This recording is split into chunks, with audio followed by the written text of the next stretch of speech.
Bonjour mes frères et sœurs, bonjour mesdames et messieurs, bonjour mes chers amis, je ne sais pas où vous êtes, recevez mes salutations au nom de Jésus.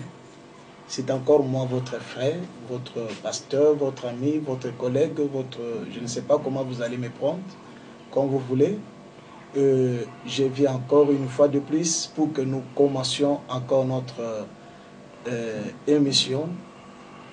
Vous qui nous suivez à travers Docas TV, je crois que aujourd'hui, c'est la deuxième partie de cette émission que nous avions commencé depuis quelques jours où nous parlons sur la bonne vision nous apporte la grande réalisation. Et je crois qu'aujourd'hui, nous allons entamer la deuxième partie de cette émission, de cet enseignement que nous avons arrêté. Parce que vous savez, avec la télé, avec l'émission, c'est le temps qui compte. Et nous allons recommencer là où nous sommes arrêtés. Je vous salue et je remercie toute personne qui prend son temps pour me suivre, toute personne qui prend son temps pour nous écrire. Et nous ne cessons de prier pour vous, surtout pour le sujet des prières que vous nous donnez, et pour aussi des préoccupations, des questions que vous avez. Et voilà, par la grâce de Dieu, nous avons pu répondre à certaines personnes d'une façon particulière. Parce que vous avez nos numéros de téléphone, vous avez aussi nos adresses e-mail, ce qui permet à ce que vous ayez des réponses tout à fait particulières. Merci aussi à toutes personnes qui nous soutiennent dans la prière, surtout dans la prière. Que mon Dieu vous bénisse encore davantage. Et tout cela qui n'arrête surtout à nous donner des paroles, des encouragements pour nous dire, homme de Dieu, allez de l'avant. Tu es une bénédiction pour nous. Que le Seigneur vous bénisse. Vous, le frère de l'Afrique du Sud, soyez bénis. Gabon, soyez bénis. Namibie, soyez bénis. Italie, soyez bénis. Vous nous écrivez de là. Canada, soyez bénis. France, soyez bénis. Belgique, soyez bénis. Et sans oublier Londres aussi, soyez bénis. Surtout les États-Unis. Il y a pas mal de gens qui nous ont écrit aussi là-bas. Soyez bénis. Le jour voudra le Seigneur. Nous serons ensemble encore pour partager la grâce de Dieu. Nous voulons commencer là où nous sommes arrêtés. Appelez les autres, appelez les amis, rassemblez-vous. Vous êtes à votre bureau, fermez votre porte. C'est le temps que nous voulons passer avec le Seigneur. Nous allons prier ensemble pour que notre Dieu nous fasse grâce, pour que notre Dieu nous parle ce qu'il a gardé pour nous. Nous allons prier. Très cher Saint-Esprit, nous voici encore dans ce moment devant toi. Nous voulons que tu sois notre meilleur enseignant. Tu puisses nous aider à connaître la pensée de Dieu pour que nous puissions réussir dans la mission qu'il a donnée à chacun. Nous avons tellement besoin de toi, cher Saint-Esprit, car sans toi, nous ne pouvons rien faire. Sans toi, nous ne pouvons rien réaliser. Nous t'invitons d'être avec nous. Viens partager avec nous tes idées merveilleuses qui nous portent le bonheur. Qu'en ce moment, je ramène toute pensée captive à l'obéissance de la parole. Et je mets à côté toute force du mal dans le nom glorieux et puissant de Jésus. Que la paix et l'amour du Père demeurent avec nous. Dans le nom de Jésus, nous avons ainsi prié. Amen. Merci, très chers frères. Nous avons commencé déjà depuis... nous avons parlé ici la grande vision. Je crois que ça a un peu réveillé beaucoup de gens. Ils ont posé pas mal de questions. Ils ont donné beaucoup de suggestions. Et par la grâce de Dieu, nous avons pu répondre à certaines personnes. Et aujourd'hui, je vais parler là où nous sommes arrêtés. Nous avons parlé de la grande vision. Nous avons dit que votre vision peut influencer votre vie. Votre vision peut mettre aussi votre vie en marche. Votre vision peut vous rendre aussi en mouvement. Votre vision vous aidera aussi à rencontrer votre destinée. Nous avons dit aussi votre vision affectera aussi votre destinée. Quelque part, vous avez une destinée qui doit être affectée. Et cette destinée doit être affectée par la vision. Votre vision va aussi influencer, je dis bien, votre vie de la façon positive. Et votre vision aussi peut vous aider à aller très loin et à voir très loin. Donc ça peut aussi élargir vos limites. Ça peut vous aider à développer et à réussir. Nous avons parlé beaucoup de choses. Alors, vu le temps, je vais aller directement là où nous sommes arrêtés. Nous avons dit, nous devons changer notre façon de voir. C'est là où nous sommes arrêtés. Changer notre façon de voir. Si notre façon de voir est changée, je crois que notre langage changera sans hésitation. Le langage changera pourquoi? Parce que nous parlons de ce que nous voyons. Nous parlons de ce que nous sommes en train de vivre. Et lorsque nous allons changer notre façon de voir, notre langage aussi changera. La vision, c'est quoi? Selon la pensée de Dieu, c'est la foi. Oui, c'est la foi. La foi est notre œil spirituel qui nous aide à aller à voir plus loin et à voir au-delà de toute impossibilité, à voir au-delà de toute capacité des humains, à voir au-delà de toute impossibilité, de toute limitation qui existe dans la nature. Et cette vision nous permet d'aller au-delà, à survoler au-dessus des difficultés, à survoler au-dessus des problèmes qui nous tracassent. C'est-à-dire voir au-delà de la réalité. La vision, c'est une façon aussi de voir impérativement positif. Impérativement positif. C'est-à-dire, je ne peux pas continuer à voir ma vie dans les domaines négatifs. Je ne peux pas continuer à voir mon travail dans les domaines négatifs. Je ne peux pas non plus continuer à penser dans les domaines négatifs. Je dois apprendre à penser positif. Je dois apprendre à réaliser des choses avec des pensées positives, à travailler avec l'esprit positif, parce que nous sommes appelés à réussir. Nous sommes appelés à aller très loin. Nous sommes appelés à être développés. Nous ne pouvons pas accepter des limitations dans notre vie et nous ne pouvons pas croire à toute pensée négative qui monte dans nos cœurs, car les pensées négatives ne peuvent que décourager le pas d'avancement. Celui qui pense bien, il peut aussi faire de bonnes choses. Mais celui qui ne pense pas bien ne peut pas faire de bonnes choses. Essayez un peu de revoir ta façon de penser. Essayez à discipliner tes pensées sur le plan positif. À croire à la possibilité, même si l'impossibilité persiste. Voilà ce que nous allons parler aujourd'hui. Nous allons parler aujourd'hui, vous devez croire à votre destinée. Vous devez croire à votre destinée avant la réalisation. Ça, c'est très important de croire à votre destinée avant la réalisation. Chacun de nous a un futur merveilleux, un avenir florissant. Il y a quelque chose de bien qui vous attend. Vous devez le croire avant que cela soit réalisé. Ne croyez pas ce que le monde te montre. Le monde te montre quoi? L'impossibilité. Le monde te montre quoi? L'échec, la crise, le sous-développement, le manquement, ainsi de suite. Et tout cela influence tes pensées, ça va te stresser. Mais aujourd'hui, je viens avec un autre message dans ce même domaine. Croire à ta destinée avant la réalisation. Ta destinée est meilleure, ton futur est meilleur que le présent. Même si le présent semble être mauvais, mais ton futur sera plus meilleur. Les gens peuvent parler de ton passé, ils peuvent parler de ton présent, te critiquer ou te valoriser, je ne sais pas comment, mais personne ne connaît ton futur sans la révélation de Dieu. Et moi, je t'annonce, par rapport à la révélation de la parole de Dieu, dans Jérémie 33, verset 3, la Bible dit, « Invoque-moi, je te répondrai, et je t'annoncerai des grandes choses, des choses cachées que tu ne connais pas. » Toujours dans Jérémie, la Bible dit, l'Éternel a un plan merveilleux, un avenir meilleur qu'il garde pour chacun de nous. Mes chers amis, mes chers sœurs et frères, vous devez croire à votre destinée.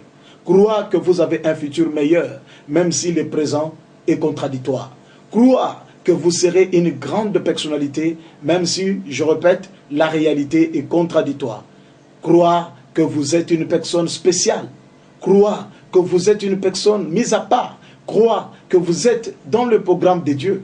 Croire que vous êtes créé dans le projet de Dieu. Vous n'êtes pas une créature accidentelle, mais vous êtes une créature créée dans le plan de Dieu, dans la volonté de Dieu et dans le projet de Dieu. Que le Seigneur vous bénisse. Dans Jérémie 29, 11, je venais de dire, l'Éternel a un plan merveilleux. Il dit, voici, j'ai un plan merveilleux pour toi. Un plan merveilleux pour toi, un plan de bonheur, un plan de succès, un plan d'excellence. Dieu nous a créés pour vivre le bonheur. Voyez-vous, quand il a créé Adam, il plaça Adam dans le jardin. Lisez bien la Bible, dans le jardin, il y avait tout. Adam ne manquait absolument rien. Cela montre la vision de Dieu lorsqu'il vous créait, lorsqu'il nous créait. La vision de Dieu était très positive et Dieu désirait voir l'homme vivre dans l'excellence, participer dans la gouvernance. participer de la créativité. Et voilà, c'est l'homme qui donna le nom à tout le petit bétail et toute autre créature. C'est l'homme qui donna les noms. C'est-à-dire, Dieu voulait que cet homme se sente responsable. Il voulait responsabiliser l'homme et lui montrer que ce monde, je te le confie. Bien-aimé, tu as tout entre tes mains. Tu as tout dans ta foi. Tu as les miracles dans ta foi. Il suffit que tu positionnes ta vision. Et lorsque ta vision est positive, ta foi aussi sera positive. Mais quand ta vision est négative, ça peut affecter, influencer aussi ta foi. J'ai un projet de bonheur, mais non de malheur, dit le Seigneur dans Jérémie chapitre 29, verset 11. J'ai un projet de bonheur, mais non de malheur. Pourquoi pleurez-vous? Pourquoi lamentez-vous? Parce que les choses ne marchent pas? Non, calmez-vous. L'Éternel a un projet de bonheur, mais non de malheur. Vous allez demander, jusqu'à quand? Eh bien, tu ne mourras pas si cela n'arrive pas. Parce que Dieu, c'est lui qui détient entre ses mains la vie et la mort. Il est le maître des temps et des circonstances. Il ne permettra pas que la mort précède, anticipe l'accomplissement de ses promesses. Parce que c'est lui qui réalise les promesses. Il le donne et il le réalise. Que Dieu te bénisse. Toi qui me suis en ce moment, ne désespère plus. Ne soyez plus découragé. Je veux que tu sois encouragé, que tu reprennes la force. Tout ce que tu fais aujourd'hui, même si c'est petit, n'abandonne jamais. N'abandonnez jamais. Ayez la vision de la grandeur. Vois grand pour devenir grand. Vois loin pour aller loin. Vois tellement grand et tu deviendras grand. N'écoute pas ce que les gens disent. J'avais dit l'autre fois, les Goliaths sont partout. Les gens qui vous empêchent à vivre en paix, ils sont là, comme des défis dans votre vie. Ils sont là qui vous disent, écoutez messieurs, madame, vous n'allez pas réussir, hein? Et écoutez madame, tu ne peux pas aller loin. Tu ne peux pas affronter, votre famille est condamnée. Vous ne pouvez pas vous marier, votre famille est condamnée. Écoute, ce sont des défis à relever. Moi, j'ai dit, ils sont des Goliaths pour toi et tu vas les battre. Ils vont tomber. Vois au-delà de toutes ces choses. Dieu ne vous a pas créé par hasard. Il vous a créé avec un projet. Et ce projet, c'est Jérémie 29, 11. Le projet de bonheur, mais non de malheur. Celui qui ne croit pas à sa destinée ne peut pas vivre le bonheur de l'Éternel. Celui qui ne croit pas à sa destinée ne peut pas vivre le bonheur de l'Éternel. Le bonheur de l'Éternel est en vous. Vous êtes créés avec un bonheur. Chacun de nous a un avenir avant que tu sois né, que l'Éternel avait déjà préparé. Et tu dois commencer à croire. Même si ce que tu vois semble être compliqué par rapport à ce que tu attends que je suis en train de parler, mais je t'assure au nom de Jésus que ton bonheur est là. Ta richesse est là. Tu as ta part parmi les grands. Tu as ta place, ton fauteuil parmi les grands. Oui, tu es créé à être grand. Tu es créé à diriger, à gouverner, comme j'avais dit l'autre fois. Celui qui ne croit pas à sa destinée, il sera incrédule par rapport à son futur. Si tu ne crois pas à ta destinée, tu seras aussi incrédule par rapport à ton futur. Pourquoi? Parce que je ne crois pas que dans mon avenir, je ne crois pas que ma vie a été vraiment programmée par Dieu. Parce que je vois les choses ne marchent pas, comme si je suis venu accompagner les autres. Voilà, il y a de belles femmes et qui ne se marient pas. Et voilà, pourquoi je ne me marie pas? Pourquoi? Tout ce pourquoi-là, ce sont des défis à relever. Et tu ne peux pas les relever en se posant des questions. C'est à être en pratique avec la foi, à être en pratique avec Dieu dans la prière. Et cette prière changera des choses. Celui qui est capable de prier, vous le savez, il est capable de tout. C'est par ta prière, tu changeras beaucoup de choses. C'est par la prière, Abraham sauva son neveu Lot. Lorsque Dieu voulait frapper Gomorrhe et Sodome, il a demandé à Dieu par la prière et Dieu a sauvé la vie de sa famille. Aujourd'hui aussi, tout ce qui te semble glissant à la main, tu peux le ressaisir par la prière.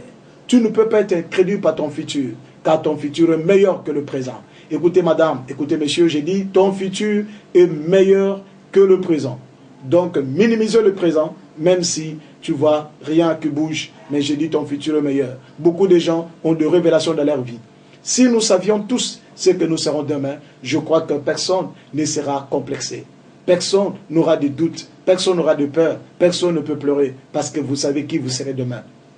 Et je vous dis, vous êtes une personne de valeur. Vous êtes une personne de valeur. Votre futur est plus meilleur que le présent. Le présent est mauvais. Voilà le présent. Tu vis l'échec à l'échec, la médiocrité à la médiocrité, le défaite à la défaite. Tu es quelque part dans un pays étranger, tu n'as pas de papier, tu n'as pas de boulot, tu n'as pas là où tu peux mettre ta tête. Tu ne vis qu'à la routine. Et les défaites, c'est quoi encore? Tu échoues dans tel domaine, dans le domaine professionnel ou je ne sais pas quel domaine de la vie où tu as échoué. C'est ça, la défaite, la réalité. Mais je vais te dire que ton futur sera meilleur. Accepte aujourd'hui de recommencer. Accepte aujourd'hui que ta destinée est meilleure. Et tout ce que tu es en train de vivre, c'est les parcours de la vie. Il n'y a pas une vie sans histoire. Tout ce que tu es en train de faire, ça construit ton histoire, ton expérience, ta sagesse.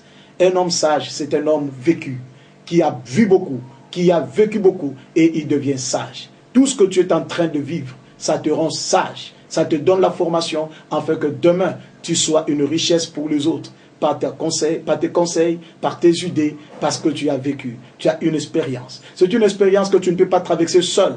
Tu vas traverser cette expérience avec le Seigneur. Accepter la réalité comme ton faible commencement. Ce que nous vivons aujourd'hui, dans nos familles, là où tu vis, accepte ça comme le faible commencement. Ne calcule pas tes années, car l'Éternel, c'est lui qui a la vie et la mort entre ses mains. Alors, confiez-vous à Dieu, parce que c'est lui qui a le souffle de vie entre ses mains.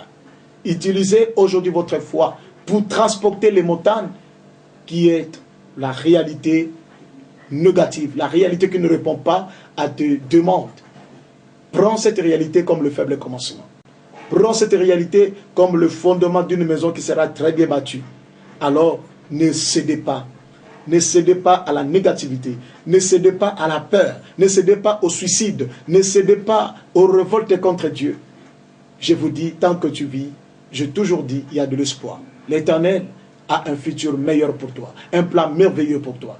Considérez le présent comme une histoire. Écoutez, tu vas voir et tu vas vivre cette aventure de la vie. La réalité ne restera plus la même. Ça va changer. Comme les années passent, c'est ainsi que le mauvais temps passera dans ta vie. Et tu vas vivre le temps de bonheur. Et tu béniras ainsi l'Éternel. Tu sauras réellement la vie de l'homme se trouve entre les mains du Seigneur. Même les gens, le roi, le président, les gens qui sont là, ne savaient pas ce qu'ils deviendront. Mais c'était leur destinée. C'était leur avenir. Toi aussi, tu as une destinée à croire, à accepter. Et considérer le présent comme le faible commencement. Tu travailles quelque part, considère ça comme le faible commencement. Tu commences une petite affaire, considère ça comme un faible commencement. Pasteur, tu as un ministère qui a commencé faiblement là. Il y a 4, 5, 10 personnes, 20 personnes. Considère ça comme faible commencement. Mais sache une chose, votre vie ne se limite pas là. La vision ne se limite pas là. Vois loin, tu vas aller loin. Tu ne deviendras jamais grand si tu n'étais pas petit. Avant de devenir grand, tu dois commencer petit. Et tu n'arriveras pas si tu ne commences pas quelque part. Il faut commencer. C'est pourquoi j'ai dit, considérez le présent. Considérez ce que tu vis là comme le faible commencement. Si tu ne l'acceptes pas comme faible commencement, tu ne fourniras aucun effort pour l'améliorer. Si jamais tu n'acceptes la réalité comme faible commencement, sache-le que tu ne fourniras pas des efforts pour améliorer. Tu dois prendre ça comme faible commencement et fournir des énergies, des efforts. Avec le Seigneur, comme dit le frère David, nous ferons des exploits. Les exploits sont là pour toi. Tu es appelé gagnant, champion. Tu ne peux pas perdre. Un gagnant ne lâche jamais. Mais un perdant lâche. Un gagnant ne lâche pas.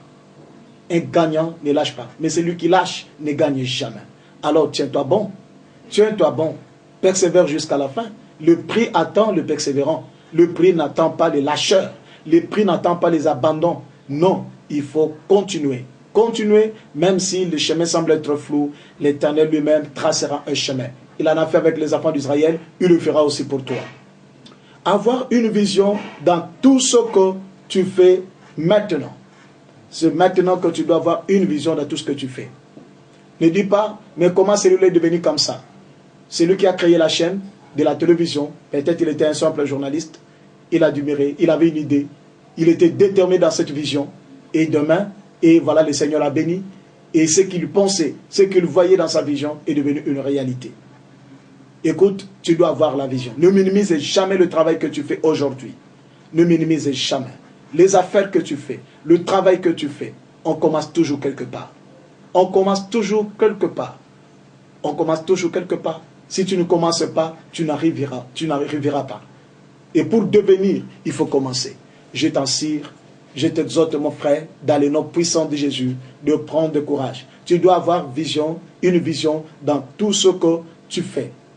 Psaume 60, versets 13 à 14. Avec Dieu, comme je l'ai dit, il y a les exploits.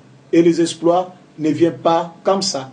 Les exploits commencent lorsqu'on a une vision et on est travailleur. Tu dois faire travailler tes mains. Et la Bible dit, je bénirai le travail de tes mains. Dieu n'aime pas les paresseux. Dieu n'aime pas les lâcheurs. Dieu aime le persévérant et le travailleur. Même homme de Dieu, travailler dans le domaine où Dieu t'a appelé. Et le politicien, travailler honnêtement dans la profession que vous avez acceptée. Vous êtes musicien, vous êtes qui, je ne sais pas, dans votre vie. Travaillez avec l'esprit d'excellence, afin d'amener non le déclin, mais un développement. Chacun doit travailler en fonction de quelque chose pour avoir un résultat qui va bénir le pays, qui va bénir sa famille, qui va bénir, je ne sais pas, la société. Tu dois avoir une vision dans tout ce que tu fais. Tu dois avoir une vision sur tes études. Tu dois avoir une vision. Tu es étudiant.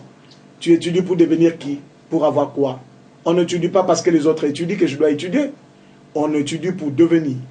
Et tu dois avoir une vision quand tu étudies. Et cette vision-là te donnera la force d'être déterminant, d'étudier pour devenir, pour arriver et pour vivre la réalité de tes rêves. Tu es commerçant. Tu dois avoir une vision dans ton commerce.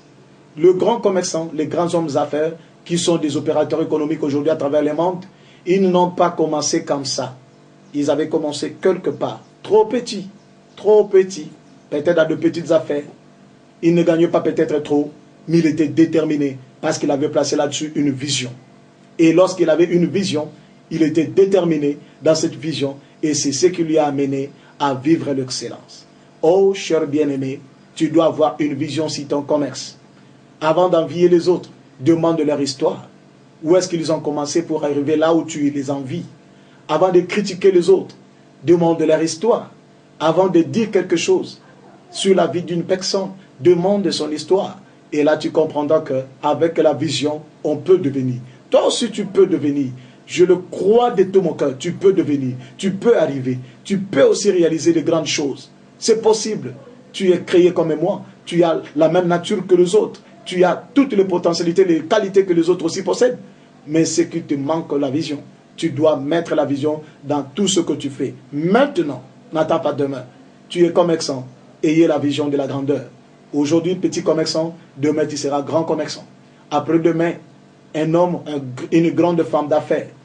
Après-demain, peut-être opérateur économique, entrepreneur, je ne sais pas. Et c'est ta vision qui détermine ton futur.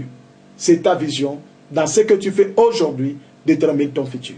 Sur le présent aussi, tout ce que tu es en train de faire détermine ton futur. Les ennemis de la réussite, les ennemis de la croissance, les ennemis de la richesse sont de mépris.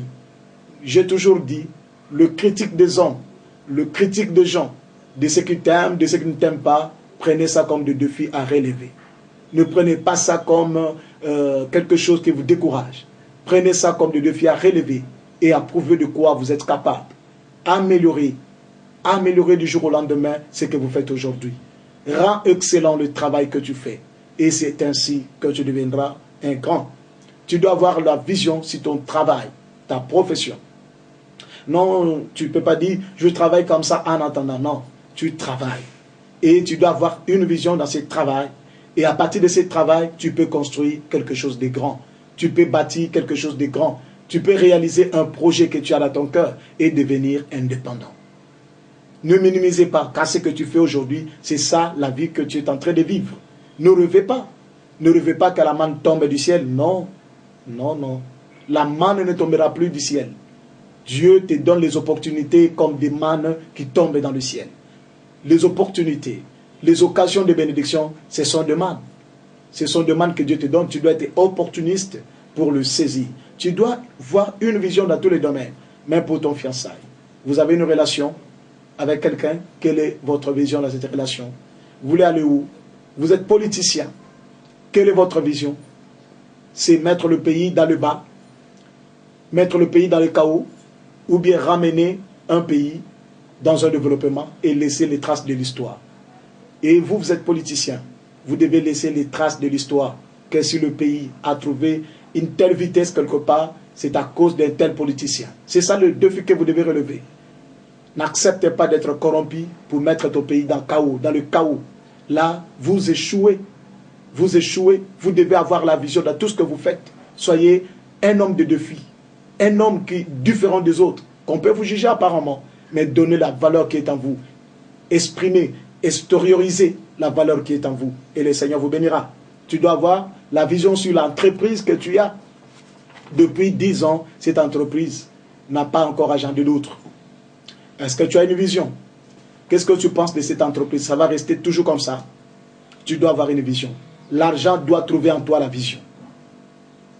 L'argent doit trouver en toi la vision. Si tu as la vision, tu n'as pas l'argent, c'est bien. Et après le temps quand l'argent viendra, cette vision va valoriser cet argent. Parce que l'argent sera l'outil de ton travail. Votre vision doit être impérativement positive. Votre vision doit être impérativement positive.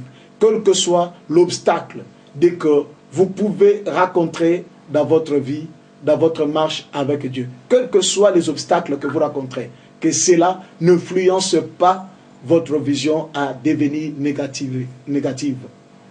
Vous devez croire, vous devez avoir une vision positive malgré les obstacles, malgré l'impossibilité, malgré les obstacles de la vie. Que cela ne change rien en vous. Restez positif et vous allez réussir. C'est possible que la réalité soit contraire de votre vision. Oui, c'est possible. La réalité soit contraire de votre vision. Vous ne vivez pas ce que vous voyez. Vous ne vivez pas ce que vous projetez. Vous ne vivez pas ce que vous désirez. C'est possible. Mais votre vision peut influencer la réalité à prendre l'allure de votre vision. C'est possible que la vision change la réalité de votre vie. La vision peut changer le style de votre vie. La vision peut changer votre façon de parler. La vision peut changer votre façon de parler, de raisonner, d'agir, de se comporter. Parce que vous allez croire et vous allez prendre cette vie-là, cette vision-là, matérialiser ça dans votre marche, dans votre comportement. Ne cédez pas au mépris des hommes, mais soyez déterminés dans votre vision. C'est le résultat qui change le langage des gens. C'est le résultat. Si un coureur, un athlète qui court là, regarde ce que l'entourage lui parle, il va réduire sa vitesse. Mais l'athlète sera couronné par rapport à la vitesse et à la détermination, au respect des règles. Donc, il est obligé d'avoir une vision et d'être déterminé. Nous devons savoir que la réalité, les circonstances ne changent rien dans notre destinée. La réalité, les circonstances de la vie ne changent rien dans votre destinée. Même si aujourd'hui la réalité est mauvaise, les circonstances sont mal, ne dis pas Seigneur, comment je vais finir avec ma vie, je vais mourir. Non. La réalité, les circonstances ne changent rien dans votre destinée. Ce que Dieu avait dit pour vous, ça va accomplir. Quelle que soit la réalité, quelles que soient les circonstances, c'est que l'Éternel avait déjà placé, avait déjà tracé, avait déjà programmé pour votre destinée, quelles que soient les réalités, quelles que soient les circonstances, ça finira par s'accomplir et je le déclare au nom de Jésus. Cher ami, que rien ne vous décourage, que rien n'affaiblisse tes mains, mais prenez la force et croyez qu'un changement t'attend. Il faut savoir que les circonstances difficiles, le rejet des hommes, les obstacles sont prévus dans le plan de Dieu. Les circonstances, le refus, le rejet des hommes sont prévus dans le plan de Dieu. Comme le chemin par lequel le Seigneur va te faire passer pour arriver à la rencontre de ta destinée. Joseph, il avait une promesse de devenir grand. Mais avant que la grandeur arrive, il a connu le rejet. Il a connu le rejet de sa famille. Il a été déçu par ce frère. Il était abandonné. Il pouvait dire aussi, mais Seigneur, qu'est-ce qui m'arrive? Est-ce que cette vision est réellement celle qui était venue de toi? Mais la Bible dit qu'il resta ferme. Il croyait à sa vision. Il était déterminé. C'est pourquoi j'ai dit, les réalités, les circonstances, le temps difficile sont prévus dans le temps de Dieu. Sont prévus dans le plan de Dieu. Dieu permet toutes ces choses comme le parcours pour nous amener à la rencontre de notre destinée. Que le Seigneur vous bénisse et que Dieu vous aide à vous en sortir dans cette réalité qui vous rend faible, de sortir comme victorieux au nom puissant de Jésus-Christ. Joseph pouvait aussi douter de sa vision. Joseph pouvait aussi douter de ce rêve parce que la réalité était un peu contradictoire. Il a vécu le rejet. Il a vécu l'abandon de ses frères. Même on a voulu le tuer. Tu peux avoir une prophétie. Le Seigneur te rendra grand. Mais il y a un parcours. Il y a un parcours. Il y a le passage où le Seigneur va te faire passer. Pour te briser, pour te préparer par rapport à cette vision. Et voilà, aujourd'hui, ce que j'allais vous dire. Vous devez croire à votre destinée avant la réalisation. Et quelle est cette destinée? C'est ce que Dieu a prévu que vous soyez. Vous êtes un meilleur, vous êtes un champion. Vous avez un avenir florissant. Vous avez un avenir florissant. Et ce que vous êtes en train de vivre aujourd'hui, ça construit votre histoire, ça construit votre témoignage que vous allez rendre demain. Il n'y a pas de témoignage sans histoire. Il faut vivre. Et ce que tu vis, c'est ça qui va construire ton témoignage. Tu ne mourras pas à l'état où tu es. Tu ne mourras pas avec cette situation. Tu ne mourras pas avec cette maladie. Tu ne mourras pas dans cette attitude. Tu ne mourras pas. Tu ne mourras pas, crois-moi. Mais tu dois savoir que c'est là un parcours pour construire un témoignage, pour construire une histoire. Vous devez avoir une attitude ferme, quels que soient les obstacles, quel que soit le combat. Aujourd'hui, c'est notre deuxième chapitre de cet enseignement.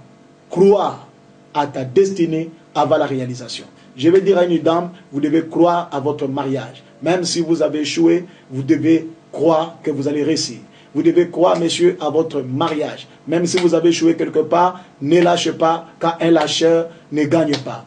Un gagnant ne lâche pas, tu finiras par réussir. Vous devez croire à votre excellence dans les affaires. Même si vous tombez, ne lâchez pas. Continuez à travailler jusqu'à ce que la stabilité viendra. Prenez courage, allez de l'avant, ne vous lâchez pas, ne vous abandonnez pas, ne vous cédez pas. Acceptez que tu iras loin, car la destinée vous attend. Un avenir meilleur vous attend, un futur florissant vous attend, le succès vous attend, la réussite vous attend.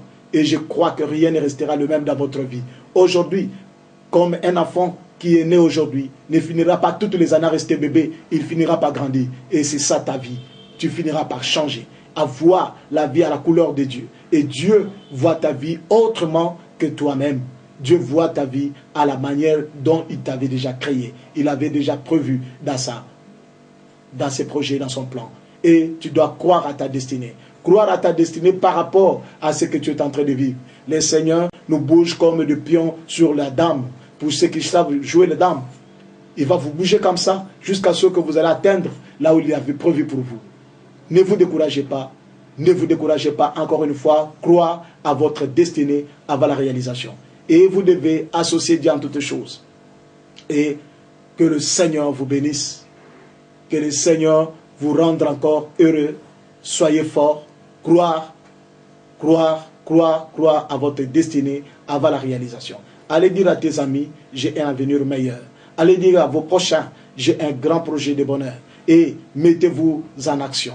Levez-vous, priez tout le jour pour ces projets et frappez des portes de gauche à droite. Le Seigneur vous soutiendra. N'écoutez pas les gens qui vous découragent, les gens qui ne font que vous rappeler les défauts, les erreurs. Tout cela, ne l'écoute pas. Prends toutes ces choses comme des défis à relever.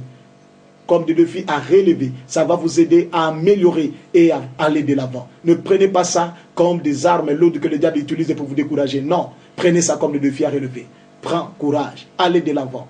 Je te soutiens au nom de Jésus. S'il n'y a personne qui te croit, moi je crois en toi. S'il n'y a personne qui t'accepte, moi je t'accepte. S'il n'y a personne qui te soutient, je te soutiens par ma prière au nom puissant de Jésus. Je dis, tu dois réussir parce que ton futur, ta destinée est meilleure. Tu es destiné à devenir grand. Tu es destiné à devenir président. Tu es destiné à devenir un grand homme dans le monde religieux, dans le monde politique, dans le monde des affaires. Je ne sais pas où. Vous êtes destiné à servir le Seigneur dans les sacerdoces, dans les ministères. Croire à votre destinée, malgré que la réalité prouve être le contraire. Mais votre destinée est meilleure. Alors ne lâche pas, car un gagnant ne lâche pas. Un lâcheur ne gagne pas. Soyez persévérants. Tu tombes, relève-toi, continue le chemin. Le Seigneur sera avec toi. Que le Seigneur vous bénisse, que Dieu vous donne ce dont vous avez besoin. Nous voulons encore prier. Écrivez-nous avec les adresses que vous voyez, avec des numéros que vous voyez. Appelez, écrivez comme vous le faites tous les jours. Et le Seigneur ne manquera pas à nous donner de bonnes inspirations et à prier avec vous dans le téléphone, au téléphone plutôt. Et puis, nous ne manquerons pas de conseils à vous donner. Je vais prier avec vous. je vais dire à Dieu quelque chose pour vous, dans le nom de Jésus. Seigneur, Dieu Tout-Puissant, je vais prier pour mon frère et ma soeur qui a suivi la deuxième partie de cet enseignement. Donne-lui la capacité de croire à son futur. Montre-lui que tu l'avais créé pour devenir grand. Montre-lui que tu l'avais créé pour qu'il fasse la différence. Montre-lui qu'il n'est pas ce que les hommes disent, mais il est ce que toi tu dis. Et montre-lui, il peut aussi porter quelque chose dans son pays. Il peut aussi porter quelque chose dans sa famille et où il est en train de vivre. Je prie au nom de Jésus que le découragement, le dégoût, l'esprit de suicide, l'esprit d'abandon te quitte au nom de Jésus. Prends courage, recommence, que Dieu vous bénisse. Soyez forts et courageux. Soyez bénis. Bye bye, à la prochaine. Nous serons toujours sur Docas TV. Vous allez nous suivre à la prochaine occasion. Chaque mercredi, comme nous l'avons dit, et chaque vendredi sur Docas TV, soyez branchés. Vous ne manquerez pas de recevoir des paroles d'édification et de prières pour votre changement. Que Dieu vous bénisse. Et je bénis tous les frères et sœurs.